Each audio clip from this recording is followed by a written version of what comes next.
कारगिल युद्ध में शहादत का जाम पीने वाले भारतीय सेना के 8 सिख यूनिट के सेना मेडल विजेता सिपाही सतवंत सिंह का 24वां बलिदान दिवस शहीद सैनिक परिवार सुरक्षा परिषद के महासचिव कुंवर रविंदर सिंह विक्की की अध्यक्षता में गांव भुल्लेचक में शहीद की याद में बने पेट्रोल पंप पर आयोजित किया गया, जिसमें पंजाब हेल्थ सिस्टम कॉरपोरेशन के चेयरमैन रमन बहल बतौर मुख्य मेहमान के रूप में शामिल हुए।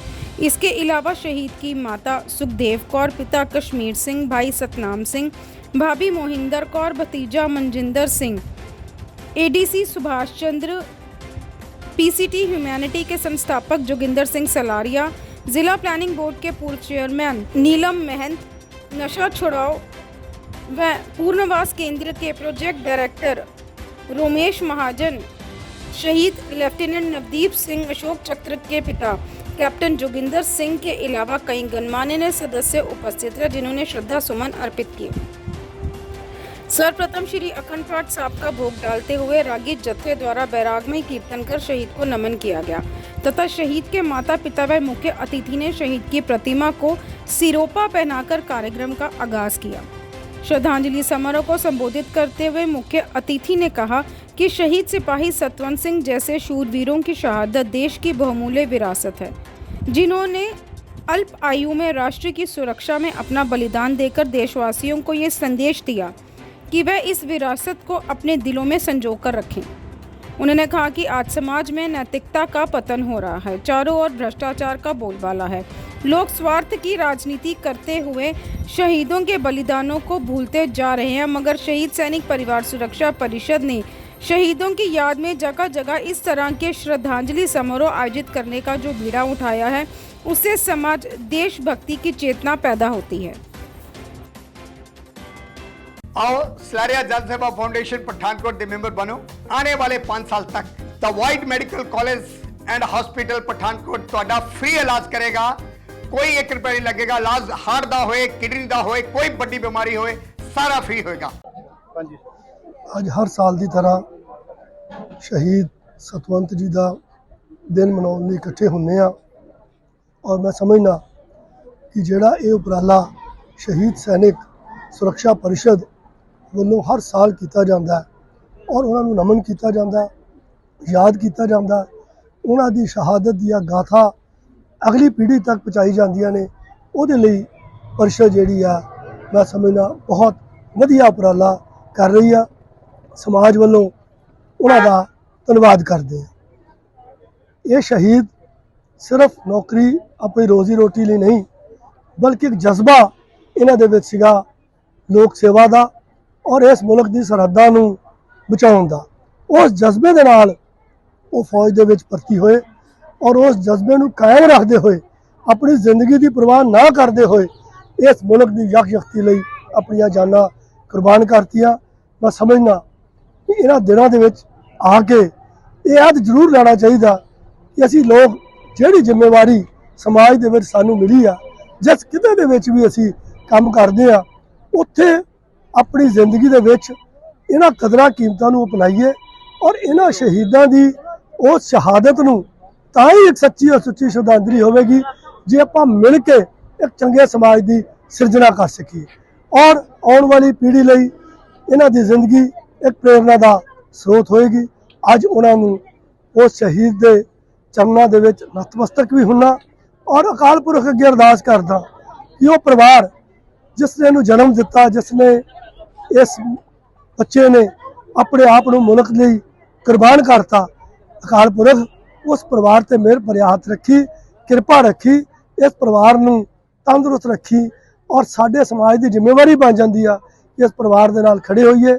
अज जिहड़े शहीद वख-वख समय दे विच उन्होंने इस मुल्क की कुर्बानियां दित्तियां ने, उन्होंने परिवार भी अज इत्थे ने, उन्होंने चरणों के विच भी नतमस्तक होना और अकाल पुरख अगे यह भी अरदास करदा कि साडा मुल्क इन्हां ताकतां तो जिहड़े इहनूं तोड़न लई ने उन्हां तो बचिया रहे और इन्हां दी शहादत हमेशा एक प्रेरणा का स्रोत होवे। धन्यवाद।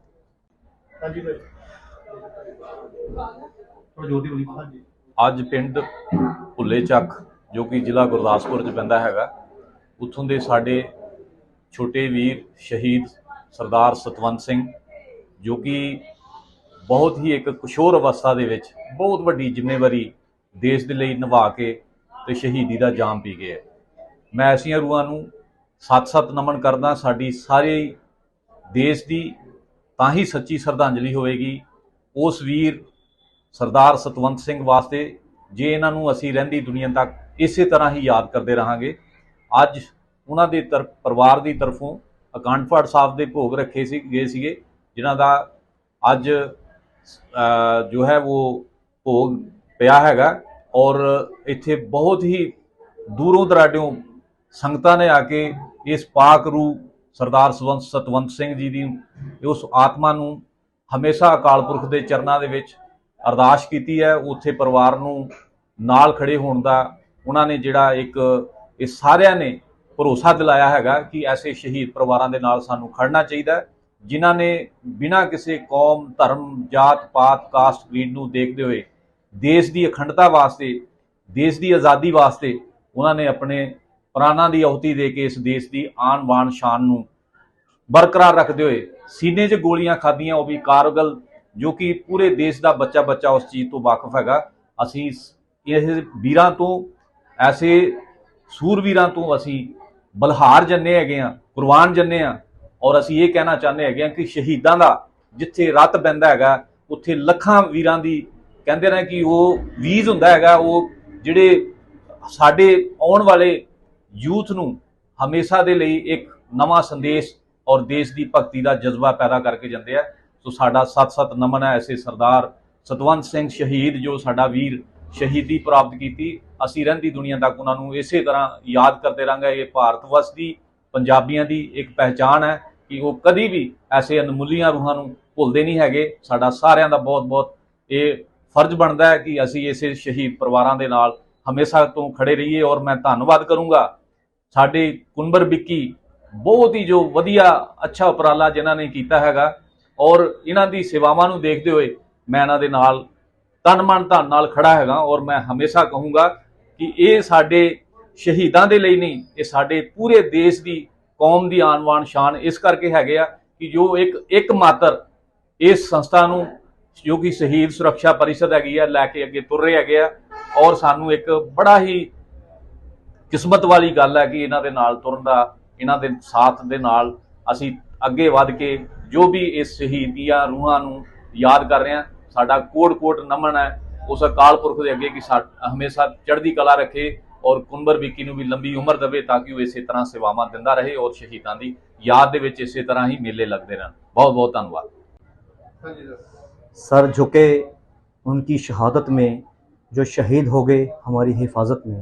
आज कारगिल युद्ध में शहादत का जाम पीने वाले भारतीय सेना की 8 सिख रेजिमेंट के सिपाही सतवंत सिंह, जिन्होंने 19 वर्ष की अल्प आयु में कारगिल के उन वादियों में पाक सेना से लोहा लेते हुए ये संदेश दिया कि खुश रहो अहले वतन, अब हम तो सफ़र करते हैं, अब हम तो सफ़र करते हैं। ऐसे वीर योद्धा देश के गौरव हैं। ऐसे महान सपूत एक देश के सच्चे संत सिपाही हैं, जिनकी कोई जात, कोई मज़हब, कोई धर्म नहीं। एक सैनिक का एक ही धर्म है, इंसानियत, और उससे इंसानियत की, उस मानवता की सेवा करते हुए वो अपना राष्ट्र धर्म निभा जाता है। क्योंकि एक सैनिक के लिए सबसे पहले उसका देश, उसका राष्ट्र, उसकी यूनिट, उसके जवान और आखिर में उनका अपना परिवार आता है। इनके त्याग व बलिदान के समक्ष सारा देश जो है नतमस्तक है। सो कारगिल युद्ध भारतीय सेना ने जिन कठिन परिस्थितियों में लड़ा, उसकी मिसाल सारे विश्व में कहीं देखने को नहीं मिलती। आज सारा देश कारगिल के उन वीरों को एक सुर में याद कर रहा है। सो आज सतवंत के बलिदान दिवस पर मैं समूह देशवासियों से ये प्रार्थना करता हूँ कि जहाँ आपने इन शहीदों को नमन करना है, वहीं इनके परिवारों को भी वो मान सम्मान देना है जिनके वो हकदार हैं, जिन्होंने अपने सबसे बड़ी दौलत जो है देश की बलिवेदी पर कुर्बान कर दी। आज उनकी शहादत को, इन वीरों की शहादत को हमें पैसे के पैमाने से नहीं तोड़ना चाहिए। वो परिवार सारे देश के परिवार है, वो माँ सारे देश की माँ है, वो पिता सारे राष्ट्र का पिता है, जिन्होंने ऐसे सपूत को जन्म लिया। तो एक बार फिर मैं इस अमरवीर को कोटि कोटि नमन करता हूँ, इस बलिदानी भूमि को नमन करता हूँ, जिस भूमि ने ऐसा सपूत जो है इस देश की बलिवेदी पर कुर्बान किया।